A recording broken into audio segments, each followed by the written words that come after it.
ქუთაისში ავტოქარხნის უბანში მდებარე ყოფილი აეროპორტის მიმდებარე მცხოვრები მოსახლეობა ამავე ტერიტორიაზე არსებული წყლის არხის გაწმენდას ითხოვს.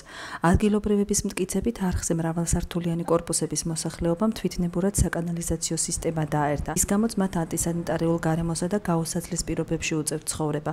მოსახლეობა წყლის არხის გაწმენდას თვითმმართველობას თხოვს. შედგეს კომისია მერიიდან და შეისწავლოს არხი თავიდან ბოლომდე. სად რა არის გასაკეთებელი? მოსახლეობის განცხადებით, თუ კი ადგილობრივი ხელისუფლება არ დაეხმარებათ, ისინი საპროტესტო ფორმებს მიმართავენ. ეს არხი თუ კი არ გასუფთავდება, ჩვენ საშველი არ დაგვადგება, ხანჯარას ვერ გავაღებთ, ჰაერს ვერ ვისუნთქავთ, თბილისს მივმართავთ. აი აქ არაფერი არ გამოდის ქუთაისში. მეტი საშველი არ გვადგია არაფერი.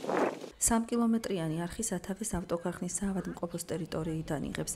არხზე მოსახლეობის მხრიდან თვითნებურად დაერთებული საკანალიზაციო წყლები საშიშროებას მდინარე ოხასყურისთვისაც წარმოადგენს, რადგან დაბინძურებული წყალი სწორედ მდინარეში ჩაედინება.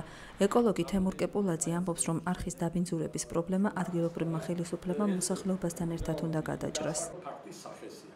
ტუალეტი არის მიერთებული ღია არხს, რაც არასდროს არ ყოფილა ნებადართული და არც დღეს არის ნებადართული. თუ კი არის სპეციალური გამწმენდი გაივლის ან გამწმენს მე შეიძლება, მაგრამ ქალაქის ტერიტორიაზე თუ დაბინძურება არის და რაღაც ქუჩდება, ადგილობრივი ხელისუფლება უნდა reguloდეს ზონას ამასთან დაკავშირებით.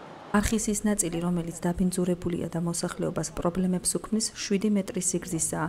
ქუთაისის მერიის კეთილმოწყობის სამსახურში აღნიშნული პრობლემა ნიუ-პრესიდან შეიტყვეს. საკითხის შესწავლის შემდეგ მერიაში განაცხადეს, რომ არხი გაიწმინდება, ბეტონით მოპირკეთდება და გადაიხურება.